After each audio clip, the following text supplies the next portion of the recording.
Hi, everyone. Welcome. Welcome, everybody. Just going to give everybody a minute to join us. It's going to take a minute as we have our participants come in. Thank you for being here.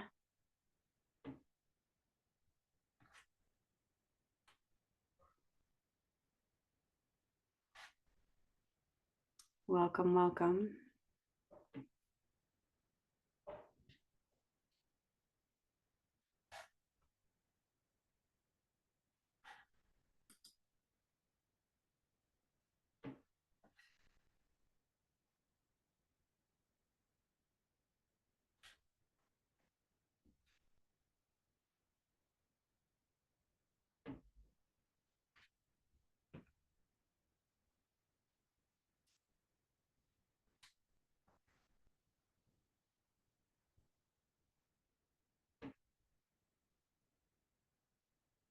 Welcome, everybody. We're just giving everyone a moment to join. We still have some participants coming in. Thank you so much for joining us. We're eager to get started, so we're going to start in just a moment.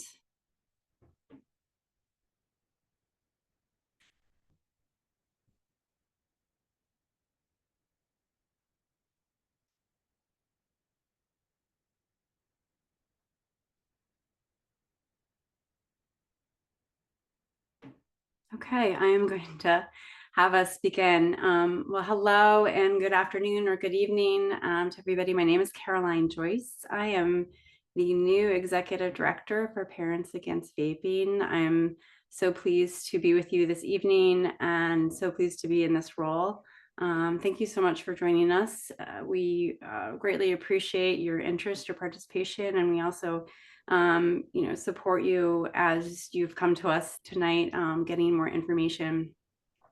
We are going to start this evening. We have a poll that we've launched. We have it also mentioned in our chat. And if you could take a minute to fill this out, we would greatly appreciate it. It helps us better understand our audience and help us better meet the needs. So when you have a minute, just take a look at the poll and answer it, if you would please. And then also we're going to send it in the follow-up. So you'll have many opportunities to complete the poll.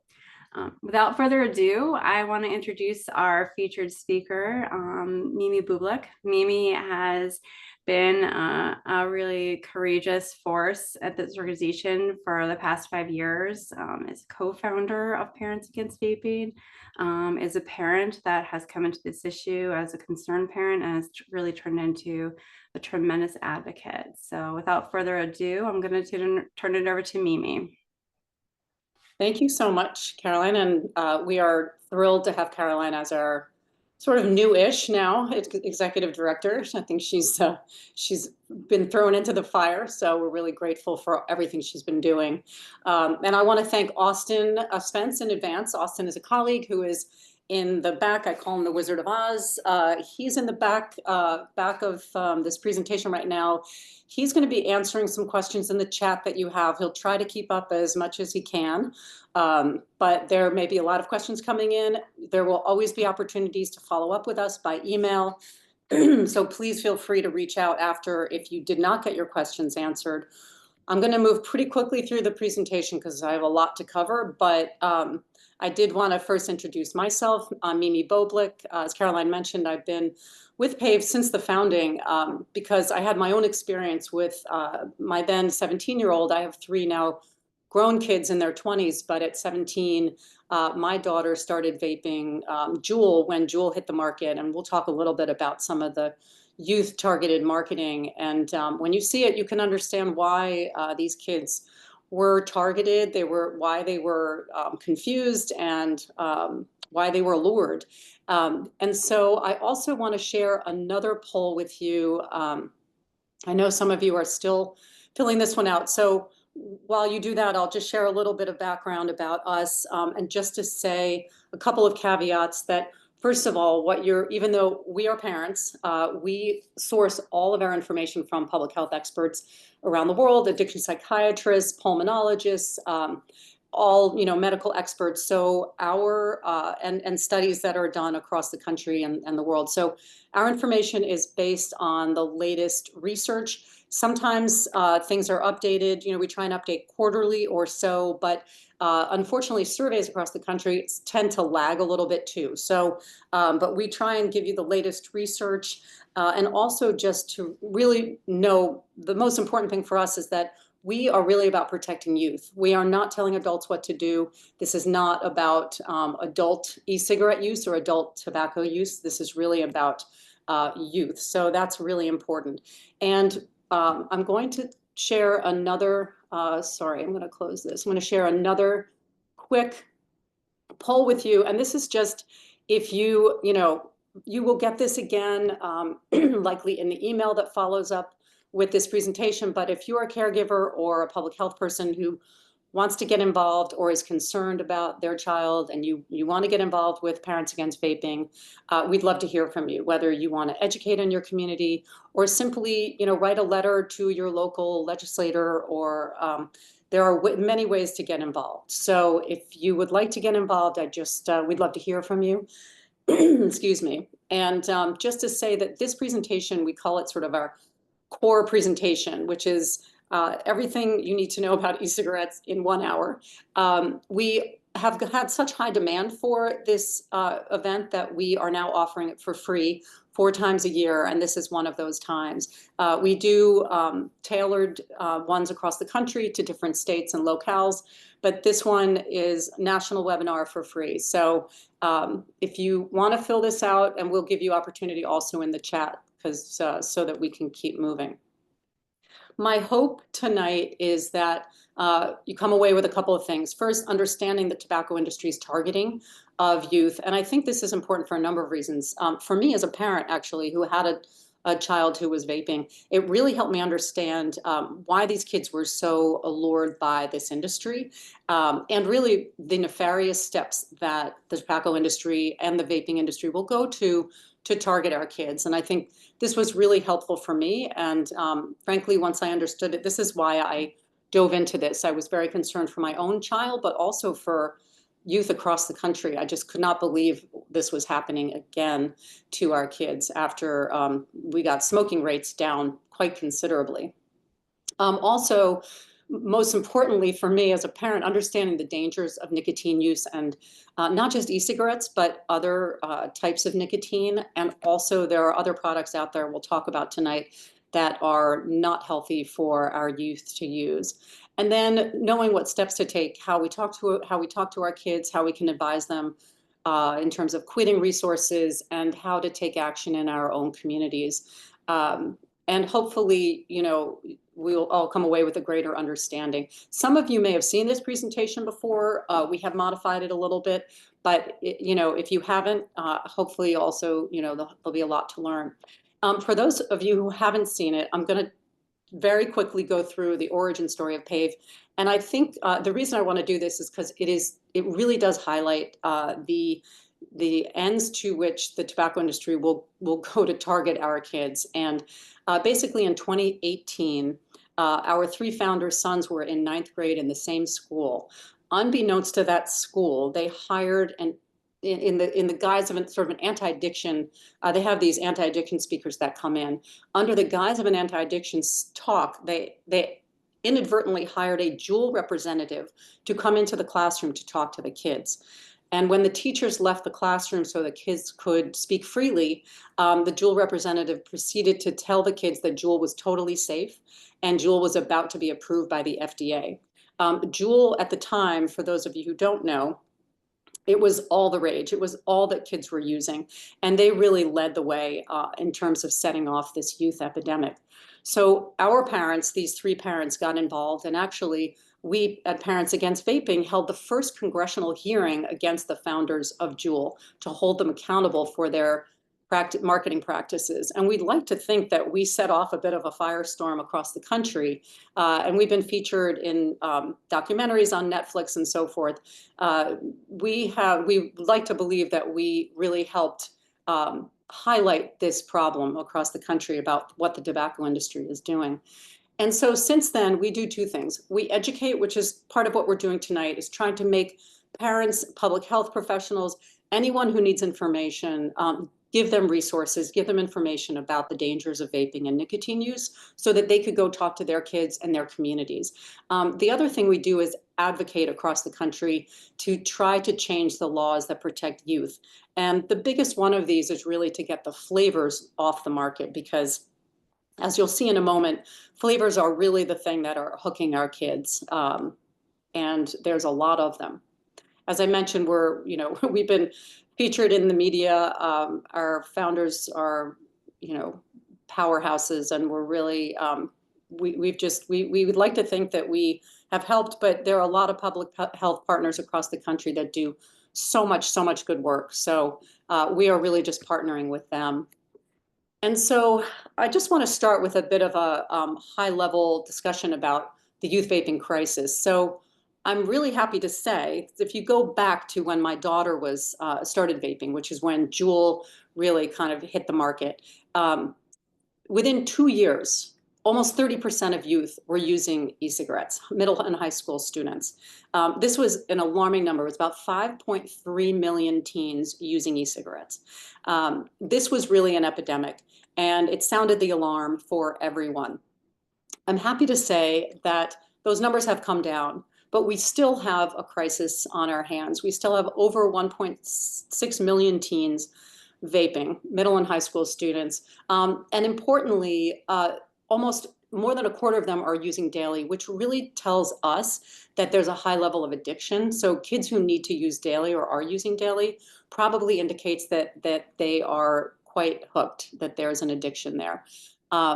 And also, there's another product we'll talk about, which is nicotine pouches, which are really all the rage now among youth, not just youth who vape, but also youth who have never vaped. And this is an alarming trend for us. And again, I'll share it a little bit later. But what's important to know here is that most kids who start with flavored products. And so that is why we're working so hard really across the country on the federal, state, and local levels to try to get flavors off the market, because most kids who vape flavors, and they start with flavors. Most kids use disposable devices. It's very popular. I'll share what some of those look like in a bit. And also, while we don't have as much statistical information on young adults, which are 18 to 24, unfortunately, there is a lot of usage among young adults. And our hypothesis, and probably is true, that many of them started in middle school, in high school, became addicted, and then they just continued using through their 20s. This is what the industry wants, right? They want to create the next lifetime customer. And what the industry knows, that I recently learned when I was doing this work, is that almost all addiction, almost all people who face substance use disorders started using before the age of 18. And the industry knows it, right? So they want to get you hooked before 18, while you're young, while your brain is still, developing, so that they can create their next lifetime customer.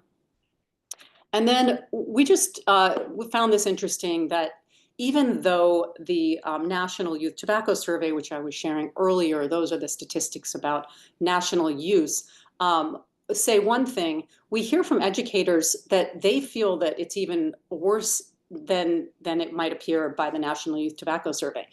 At some point, you have to trust the numbers, but just sharing that teachers really do feel that that vaping is on the rise, and certainly that the use of Zyn and these nicotine pouches are also on the rise.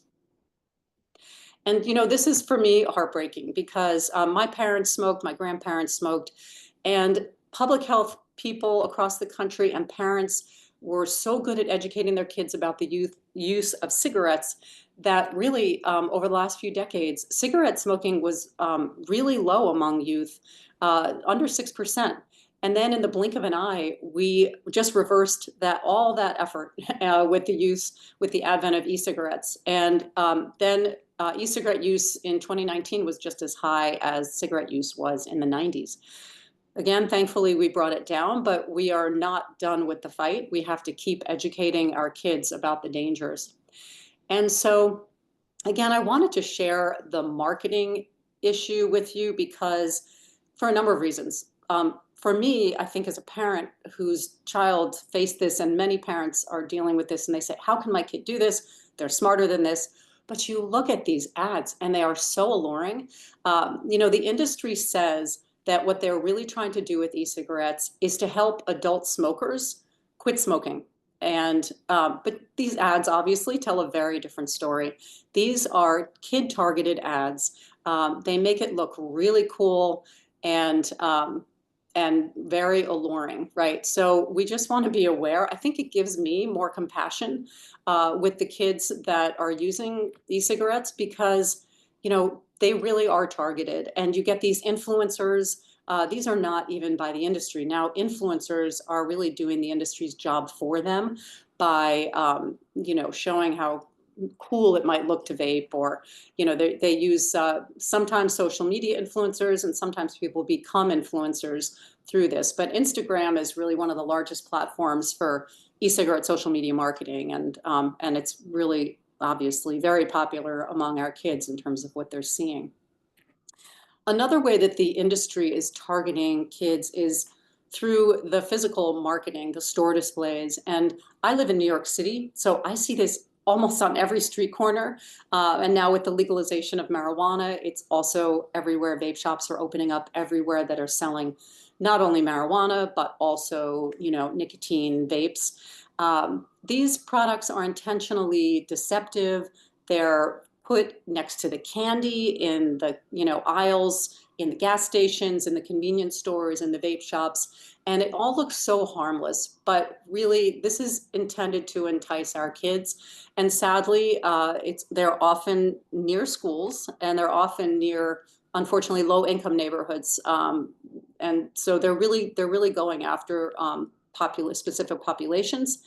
And we know that this industry has a long history of the tobacco industry, but now also the vaping industry, has a long history of strategic and aggressive marketing to specific populations, like the LGBTQ population, and they host gay pride events, parades, things like that, to make it seem like, under the guise of corporate social responsibility, that these companies really deeply care about these populations, but they're really just trying to hook new customers.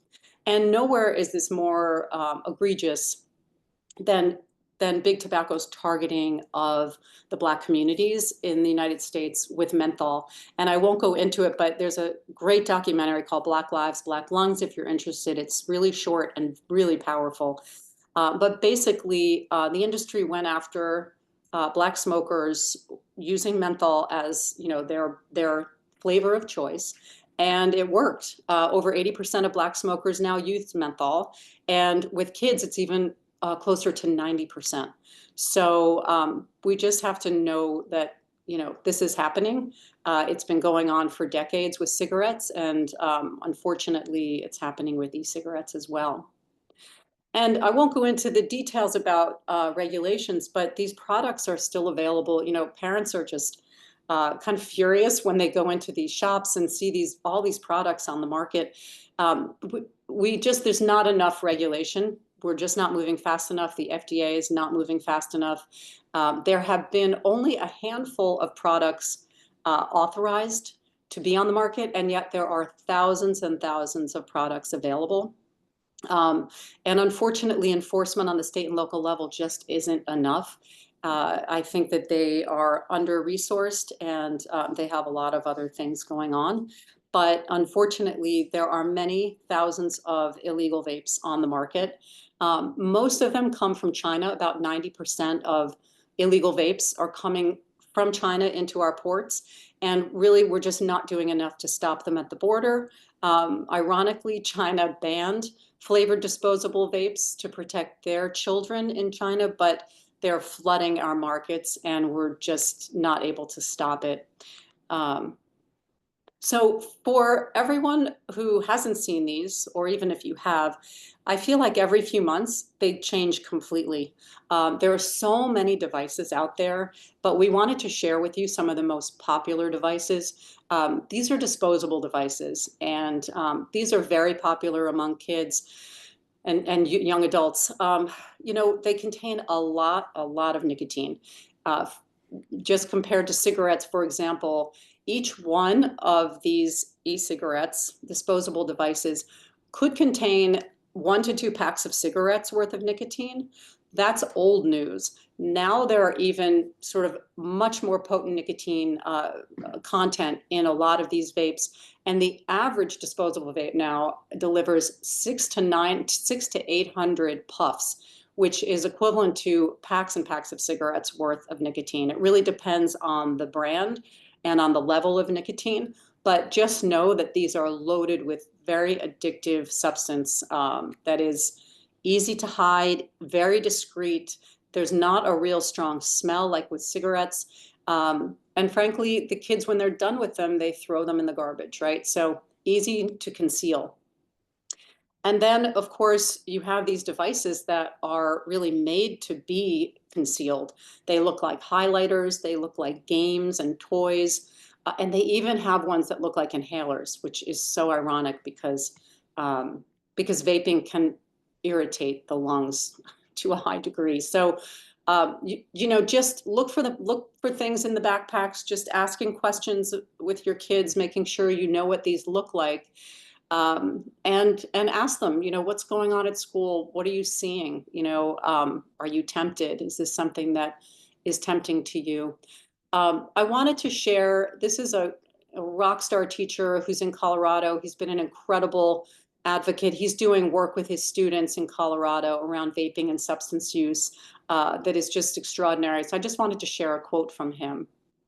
There is most likely kids vaping in every single classroom at some point. They're being aided by companies as well, where you could get a hoodie and the string itself is how you can vape out of it, or even water bottles with a little.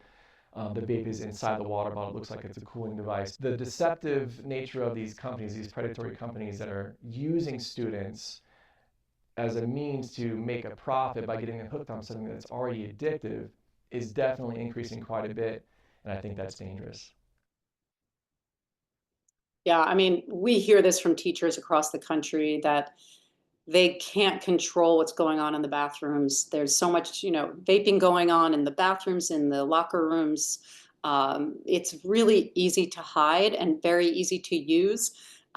Kids are using them day and night, which is part of the problem, and it makes it more addictive. You can stick it in your pocket and sneak a hit, when people aren't looking. Really very discreet. And there's something now called smart vape. Well, they're smart vapes. We don't think they're very smart, but these are advanced technology of vapes, of e-cigarettes that are being equipped with Bluetooth, with app integration, and there's all sorts of things about these that are wrong.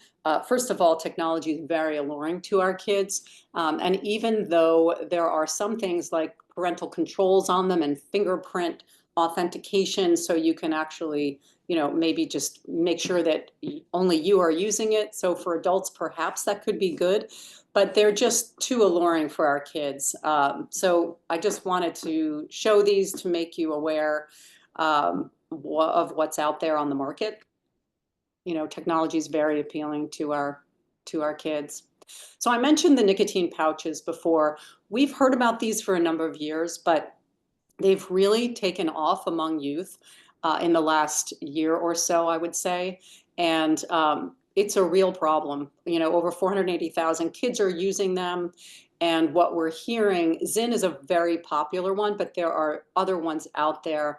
But an interesting statistic, which I had heard, is that one study showed that there's a over 600% increase in the sale of these products in the last few years, but only less than 3% of US adults have ever used a nicotine pouch. So really that tells us that it's most likely kids under 21 using these products. And we have heard that anecdotally across the country, that Kids are using them in school and in the classroom. They're finding Zyn and other pouches stuck to different things. These are pouches that contain a high level of nicotine, and you put it into your mouth and in between your cheek and your teeth. And it dissolves nicotine into the bloodstream. Kids use these. Some kids who have never vaped use these. They say it helps them, focus, or, it's sort of like a coping mechanism. Other kids use them if they might have a nicotine dependency, but don't want to get caught vaping in school or vaping in other places. It helps them get through that time.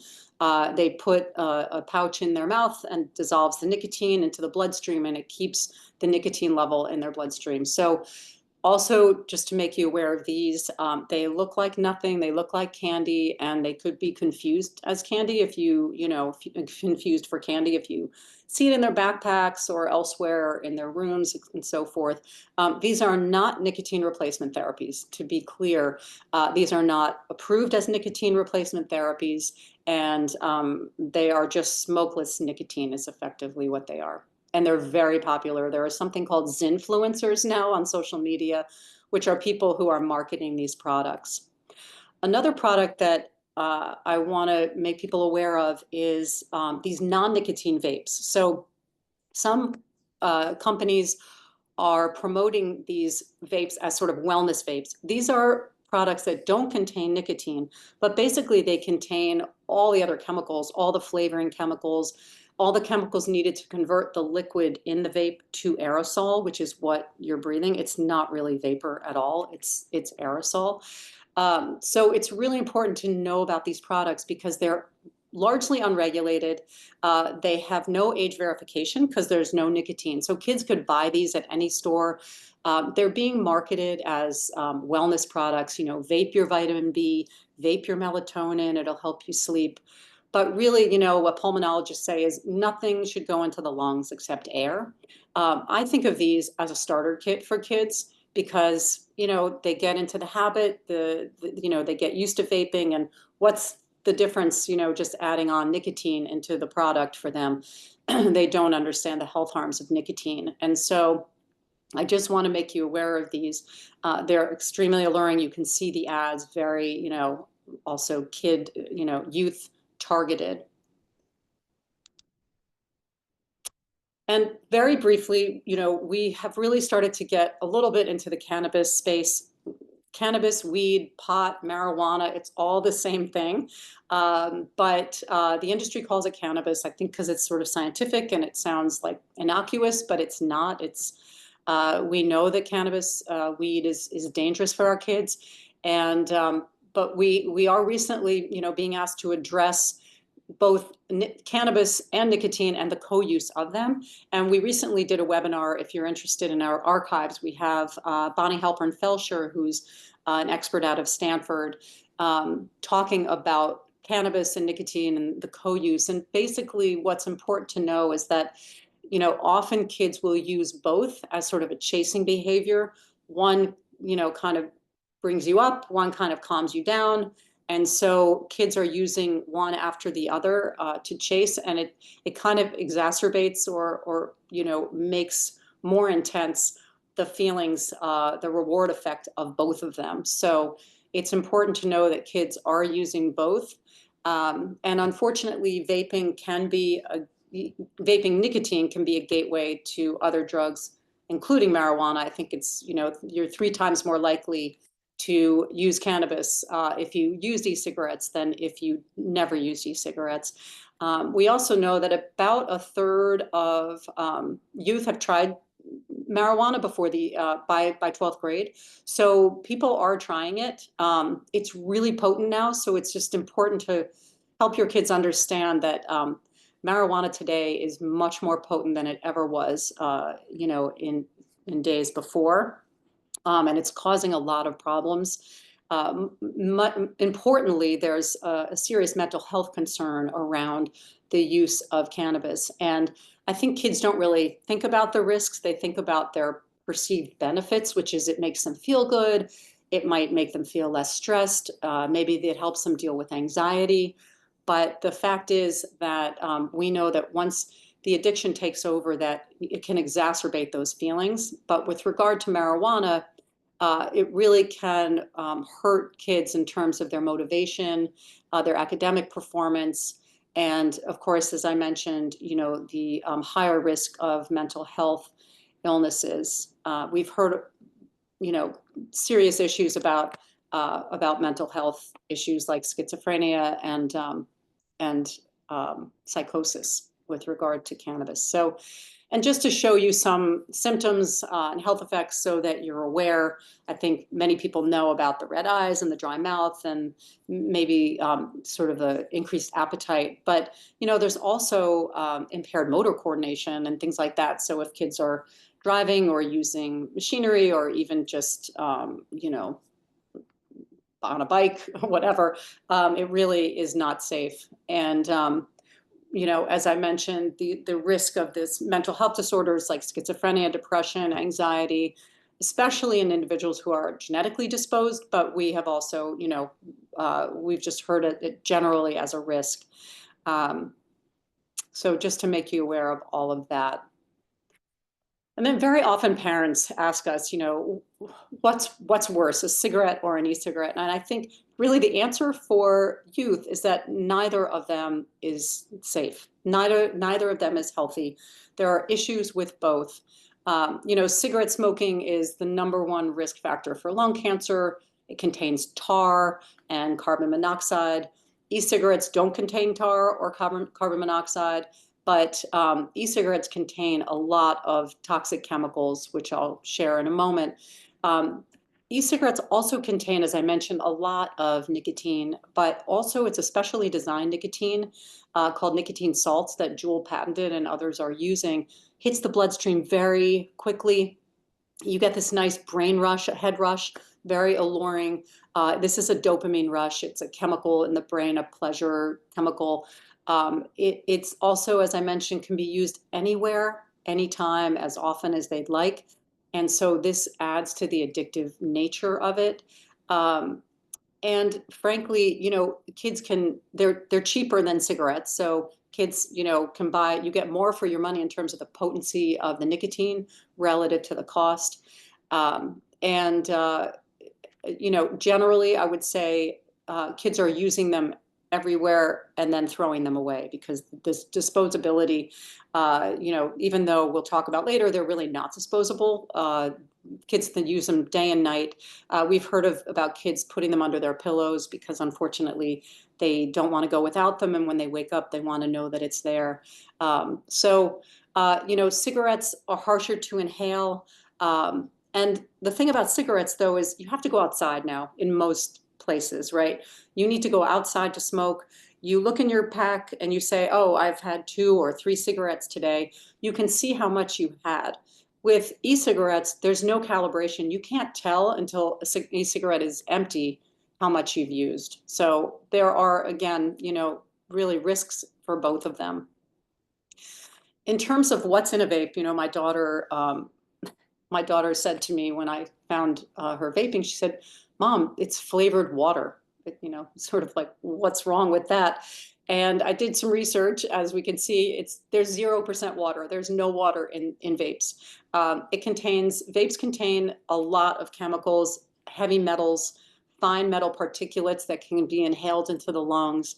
Many of these flavorings are chemicals, obviously, that some are used as food additives, right? So they might be FDA approved to eat, to ingest and add in food, but they have never been approved or tested to combine with other chemicals, heat them to a high level, and inhale that into the lungs. And that is not safe for kids. It's causing, inflammation, irritation of the lungs. The red are known harmful substances. Some of them are known carcinogens. So it's just important to tell kids these are not flavored water. There are really a lot of chemicals in these products, and we will only know probably years from now all the risks of e-cigarettes. It's going to take years to really know, but we know today, what we know today is that they're not healthy. And here's what we know. The brain continues to develop, right, until the mid-20s. lungs are even longer, is what our pulmonologist experts are telling us. And while the brain is developing, it is more susceptible to addiction. It's more wired for addiction. And so it's more sensitive to nicotine and other addictive substances. Nicotine, they say, is one of the most addictive substances on the planet. But what nicotine does is, we naturally release dopamine. If we win a game of Fortnite or a soccer game or something good happens to us, we get a dopamine release. When we vape nicotine, we get a dopamine release. It makes us feel good. But eventually, if you keep vaping, you need more and more of that substance just to feel that normal baseline. And that's the addiction taking over. And then when you don't vape, it creates a sense of anxiety and concern, concern that you're not getting what you need. So there's a whole issue with dopamine reward. It's like a scientific thing. I'm not a scientist, but this is the way I'm explaining it is basically that you need more and more of the dopamine just to feel more and more nicotine to feel that dopamine release, and eventually the addiction takes over. The nicotine also, we know, causes permanent cognitive damage, including worsening memory, processing speed, and impulse control. And we often hear about kids who, punch holes in walls because they're really anxious about getting their vape, or that kind of thing. It's the addiction taking over, unfortunately. And we know it can serve as a gateway to other drugs, as I mentioned, in terms of cannabis use and other harder drugs, because of the need for the dopamine release. In terms of lungs, as I mentioned, the lungs are continuing to develop, and the pulmonologists are very concerned that our lungs are our healthiest in our 20s and 30s, and we really won't know all the full effects of the lung damage until the current vapors are in their 40s probably. But we know today that the vapor, the aerosol, does cause irritation, inflammation of the lungs, because you're reaching deep into the lungs with the inhale. These products, this nicotine salt, is designed to numb the throat and the lungs, so you get a nice, you can deeply inhale without as much irritation. But it does eventually in the lungs cause irritation and inflammation. It can trigger allergies and asthma, and could cause chronic lung disease. Again, we won't know for a while, but we know that because of the heavy metals and the ultrafine metal particulates, that these things can get lodged into the lungs and cause issues. Also, because nicotine is a stimulant, it creates this fight or flight response, and it can increase the heart rate, and it can restrict blood flow, and it increases adrenaline in the body, which again increases heart rate as well. So you don't really want that unless you're being chased by a bear or something very exciting is happening that you want to get your blood pressure up and your adrenaline up. These are not healthy things for kids to do just by taking chemicals. And also the chemicals themselves are toxic to heart cells. Then there are other issues, additional risks, which I won't go into, but we did hear a lot about seizures in the around 2020, just before COVID, with nicotine poisoning. The youth body just can't take so much nicotine, and sometimes it can cause seizures, or it was linked to seizures in youth. Since COVID, they haven't really been tracking it as much, but there really are plenty of risks to be concerned about, including changes in DNA. And also, these are social drugs, so people are sharing them. They're sharing their vapes with people, and it can, they're sharing other things like COVID and other things, and it can weaken your immune system and make it harder to fight those viruses and diseases. So I just want to share a little bit about why kids are using these products. Some of them may seem obvious as parents, like just social influences. I think throughout, since the beginning of time, kids have always felt some kind of peer pressure. I think because vaping has been so normalized in the last few years, it doesn't feel like it's such a big deal anymore. They see it in the bathroom, they see it at parties. It's pretty normalized. So I think that's one, good reason that kids vape. also the advertising that I shared. It's so alluring. The nicotine, highly addictive, as I mentioned, and of course the flavors, that most kids are using flavored products. There's really, the product names are super cool. And there's iced products, which are kind of mentholated products, which are even more easy to inhale because they sort of numb, it's less harsh. They numb the throat and the lungs even more than kind of like menthol. Some other reasons are, we hear from our medical experts that there's almost always a connection between substance use and mental health. And unfortunately, with the COVID crisis, I think this was truly exacerbated. We see it time and again, and we've heard that kids being isolated and not having the social connections that they had really set that off. Unfortunately, this is still happening. We hear among many people across the country, this is truly an issue for our kids. And we hear it with our kids that they're self-medicating for underlying issues of anxiety or depression. So just really important to sort of be aware of what your kids are dealing with, and maybe they need help. They're trying to self-medicate, but it's only going to potentially make it worse for them. Other reasons, it's addictive. I mean, nicotine's an addictive substance, really addictive. It causes this amazing, alluring head rush, what people describe to us. That is very alluring. That's the dopamine at work. And then frankly, they're perceived as lower risk, right? We hear it's safer than cigarettes, safer than cigarettes. What do they hear? They hear that it's safe. Unfortunately, I say if you're going to jump off a 10-story building or an 8-story building, you're still jumping off a pretty high building and you're at risk for hurting yourself. The lower risk, I would say, is not necessarily for youth, because there's too many risks for youth in terms of health harms here. And I just want to share from the mouth of babes. This is a young student a high school student that just want to share what she has to say about it. There's blue raz, there's grape flavors, cherries, strawberry, pina colada, just flavors that grab your attention. I was going through 3 to 4 vapes a week because I could not get enough in my system. You can't stop it because it's something that your brain is now wired to believe that you need. And I know that's the exact same for a lot of people because of how addictive it is. Why is it on the market in the first place? That's my question. Sorry about the echo. I'm not sure why that's happening, but we tested it earlier and we thought we got rid of it. But anyway, but I think you can hear in her voice. I mean, this is just one of so many people we talk to. It's super addictive and it's super hard to quit once you're on it.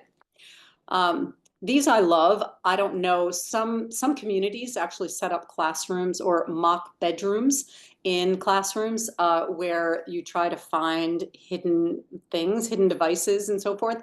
It's called Hidden in Plain Sight. You can go on YouTube and look at some of these as well. But this is just to show, could be any kid's desk, right? But what's hiding here? Can you find things that look like what they're not? So these are weed pens. These are vape pens. These are products that our kids are hiding really in plain sight. So we just need to be aware of what they look like. And as the school teacher mentioned, there's even vape wear clothing that where kids can hide their vapes. So again, we just have to stay vigilant and have conversations with our kids. So we share these 10 signs of vaping. There are probably others. The challenge for me with these is, and why I missed so many of these with my own daughter, is that some of these are just teenage behavior, right? Secrecy and closing the door on you and moodiness and all of that. But I would say that if your child is exhibiting behavior that is different than what they were doing before, it might be a sign that they're using substances, and nicotine could be one of them. So one is the secretive attitude, wanting to close the door, to their bedroom, using, say if you're out to dinner, they go to the bathroom more than you would think is normal. They could be just going because they need to get a hit of their nicotine. So just to be aware of that. A sweet smell, completely missed this on my daughter. She would come home at night from a party, and she would seem completely fine, coherent, but she had this sweet smell on her I didn't identify because at the time e-cigarettes were not even, hadn't even really been invented, I thought. But I did miss it. Again, these products are aerosol, right? So they release aerosol. Aerosol sticks to clothes and hair. So you can smell it on them. There's a sweet smell or a smell of whatever flavor the vape is. And just looking for devices in their rooms, changes in sleeping patterns. Nicotine's a stimulant, so it could make it harder for kids to fall asleep, could make them jumpy and irritable. Very often there's a lot of mood swings and anger, anxiety, things like that could be signs that that your child is using nicotine or other substances, or that they don't have access to them, which is what's making them anxious and irritable. Also, I missed the raspy cough. I thought it was just allergies. There's, again, because these products can irritate the lungs, it can cause a dry or raspy cough. And if it's worse than that, I would say definitely seek medical attention quickly, because it could be something more serious. Also, there's something called Nixic. Nicotine does curb the appetite, and when used a lot, it can actually cause a lack of appetite and even nausea, sometimes vomiting, and weight loss. So if you notice that, just to be aware. And finally, it's really important now, kids have all these apps, these Venmo and Zelle, and all these apps that they're using to pay for things. It's important to look at what they're buying and ask the questions. These products are available through dealers like students. They get them off social media, they get them from other students, and they may be paying for them on Zelle or Venmo. So it's just really important to know what they're spending their money on. Also, packages might come, which it's illegal to send through the mail, but it is happening all over. So just know what's coming to your door. Uber Eats even delivers e-cigarettes. So just to be aware of that. And then I do want to share this, and I hope we don't get an echo, but this is a powerful testimony from a wonderful parent whose youth is struggling. And sadly, this is not unusual. This is the kind of, thing that we hear from people across the country, like Jeannie, whose lives have been upended by this epidemic. So let me share this and hope we don't get an echo. It all started in October of last year. His whole life was about, when will I get my next vape? And it took over his life. It dramatically changed our lives. We even started noticing him having more mood swings. What we saw as personality changes in the way he acted. And the vaping just became more and more and more. My son loved the fruity flavors. Mango, strawberry, watermelon, kiwi, anything that was fruity and sweet were his preference. I believe that the flavored vapes are a huge problem. I do not think my son would have tried it if there was not a sweet, fruity flavor attached to it. Vaping has severely affected my family's life. My son was expelled from one school, suspended from another school, and flavored vapes are a huge problem. Please don't make another family go through what I have gone through. I'm begging everyone who can hear me. I want this to stop. So, I'm sorry about the echo, but it really is, when I heard that my daughter was vaping, I just couldn't imagine that it could be so intense.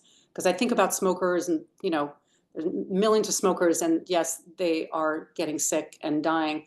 But in terms of upending families and all of that, I had never experienced this. And then we started talking to more and more parents about how their families have been upended, truly.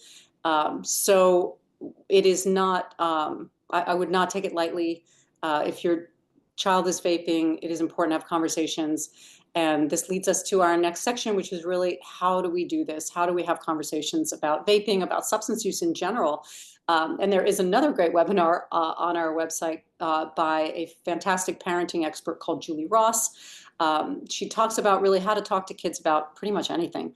But I think the important thing that we have learned from parenting experts like her is that while you may be angry, you may be frustrated, and you might even feel embarrassed, frankly, because sadly, substance use disorders, there's still shame around substance use disorder. But it's important that while you may have all those feelings, it's still important to come to the conversation from a place of empathy and knowing that likely your child knows that it's something they want to control and they can't, and that deep down they know it isn't healthy, and they also may feel some shame around that. So I think it's just really important to come at it with compassion and not non-judgmental, approach. And you could see how in those advertisements, our kids have been targeted, right? So I think it's just important to know that that it's not really all their fault, right? There's so many forces at work. And so just talking, listening, being an advocate, I'll talk a little bit about this suspension, the school policy, which that wonderful parent mentioned about suspension and all of that. But we have to advocate for our kids, right? And if you suspect that your child is addicted to nicotine, addicted to vaping, that you want to talk to them, go easy on yourself, because we know that our kids were targeted. It's not, as some might say, all the parents' fault. It's not our fault. It's not your kids' fault. Kids were targeted, so we just need to help them. We need to provide support. And so talk to a pediatrician, talk to a local addiction specialist. There are quit resources for kids. Unfortunately, there are no FDA-approved devices or cessation tools but for youth. But if you talk to a pediatrician or other doctors, they will often be able to help you either by prescribing something off script based on their age and their weight and all of that, or just give them other ways to handle it. We also know that modeling good behavior, meaning not smoking or vaping in front of our kids, is also a predictor of youth behavior. If you have to smoke or vape, again, maybe it's even time to have a conversation with your own kid about how you struggle, and have that conversation. Maybe you can even try to quit together. But there are ways to help. First of all, I just want to share, we do have a wonderful community on our private online support group on Facebook. It's the parent support group on Parents Against Vaping, and I think it's over 700 people now have joined this. It's really a wonderful community to share ideas and share frustrations, and just to know that there are ways out. Quitting is hard, but it is possible. And to know that for your child, relapse is totally normal. It can take several times for a youth to quit, but there are good resources out there. First of all, take advantage of your local resources, because some of them may be very personal. So you may be able to have a helpline that actually is, talking to a person. There are also artificial intelligence-driven quitting apps, which are very helpful. Truth Initiative has one called the X Program, which has been used by hundreds of thousands of people across the country with success. And again, there are, tools like nicotine replacement tools that can be used off script. It's just really important to talk to an expert and, not try and do it yourself. And, as that wonderful mom was talking about the frustration of her child being suspended and expelled from schools, this is a time to advocate for your children. There are alternatives to suspension policies. They're called supportive discipline practices. And we know from statistics, just from data that, throughout decades of behavior, that schools, it's very easy to suspend people, and schools who are under-resourced. very often will suspend a student. But that student, the consequences, the outcomes are much worse than if we provide supportive discipline. Because what happens to that student when they're suspended? They go home where they're alone, they're disconnected from their community, they're disconnected from support. Maybe their parents aren't home because they're working. They're more likely to use at home alone than they are, if they have, the school has a more supportive discipline approach. So there are resources out there that are more holistic, more, and really have better outcomes than expelling and suspending students. So if your school has those practices, you might want to share. We have resources that we can share with you on our website. There are some great ones out there, great programs many of them are free, that schools can implement. And so I would just urge you as parents and public health professionals, to talk to your communities about alternatives to suspension practices. And then just a few things to share before we close. Parents Against Vaping has a program called Poison, which is Parents Opposing Illegal Sales of Nicotine. And this was really in response to inadequate enforcement of vaping laws, frankly. We started in New York. It's a frustration, and many of you may have it. If you go into these shops, they're selling to youth, they're selling illegal products. So this was a way to empower parents to frankly report illegal sales of products in their community. And we piloted this in New York City and had, I think it was over 200 stores we reported. And many of them were, given violations, citations. Hopefully they lead to store closures. But this is a way to feel empowered in your community when you just want to do something. So we give people the tools to make a difference in their communities in this way. And speaking of making a difference, you can also get educated to do what I'm doing. We provide all the resources that you need, including a toolkit, which is a digital toolkit. We have virtual trainings. Everything you might need to be a community educator, whether you're a teacher or a school nurse or a parent who just wants to help educate their community, we can provide all the necessary tools that you need. And so please reach out to us if you would like that. And then finally, while we don't normally talk to youth, we really try to mostly stick to adults because kids don't generally want to hear from parents. But we have a separate campaign which we call Vapes Are Trash, it has its own website and everything. And basically what we were hearing from parents is, look, my kid doesn't care about the health harms. They're not really getting it. Is there some way to reach my child that will resonate more with them? And we know that kids care about the environment. And basically what we have learned is that these vapes are effectively not disposable, even though they're called disposable. So we know that kids are passionate about the environment. They're also passionate about social justice. And the tobacco industry has not done a good enough job at all of finding ways to dispose of these products. They are effectively not disposable. They contain lithium-ion batteries and other things and toxic chemicals. So we created a campaign that is youth-focused. And our hope is that when kids see it, it makes them, frankly, become advocates for the environment as opposed to users of these products. That is our hope, that we turn our kids into advocates. So if you want more about that, you can go on vapesaretrash.org. Let us know. We have resources also to share with schools and other resources for you. And then that is really the end of the program. I came in just at 6:59, just under the hour. So I'm glad that we got it in, but if you could kindly take a moment to fill this out, we would really love to hear. It's just 2 questions. We just want to hear a little bit about if you found it helpful, if there's anything else you would like to know. We also want to hear if there's something that we're missing in our presentations. Please share with us. We always want to improve. And of course, if you have any questions or want to get involved, please reach out to us. We would really appreciate your involvement.